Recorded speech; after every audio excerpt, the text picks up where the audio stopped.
When Adam and Eve were first born, humans had a direct connection to God. We messed that up. So, I don't know if y'all understand anything in the spiritual world. A blood sacrifice has to be had in order to be forgiven. That goes, like, and I don't know why, but there's something between the spiritual and the physical to where blood is like an essential thing, because that's in every spiritual religion. Blood comes around at some point. I understand enough to know that saying this is just what I believe doesn't make a belief immune to critique, especially when you're dressing it up as divine fact.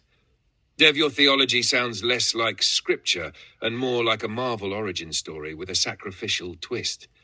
God made a vessel, inserted himself, walked around perfect, and then killed himself to forgive you for being human. That's not deep. That's divine fan fiction with a blood fetish. You claim Jesus is God because he said, before Abraham was, I am. Okay, but if quoting I am makes you God, then I'm the burning bush. Prophets speak for God all the time. Moses literally gets called like God in Exodus. He didn't start a religion over it. Jesus also said the Father is the only true God in John 17:3. Awkward if he is that same God. That's not a trinity. That's a contradiction. You also lean hard on the blood sacrifices like it's some universal spiritual law. Hate to break it to you, but if God needs blood to forgive you, he's not all-powerful. He's just a cosmic mob boss with a thing for rituals.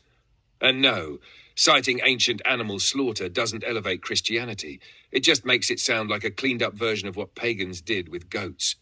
You say Jesus was 100% God and 100% human, as if logic evaporates when theology walks in the room. That's not Bible. That's church councils centuries later playing theological Sudoku. If you have to suspend the laws of identity, reason, and math to defend your worldview, maybe the problem isn't that people don't understand.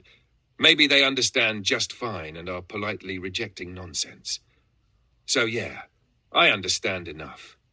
Enough to know that wrapping confusion in conviction doesn't make it truth. It just makes it louder.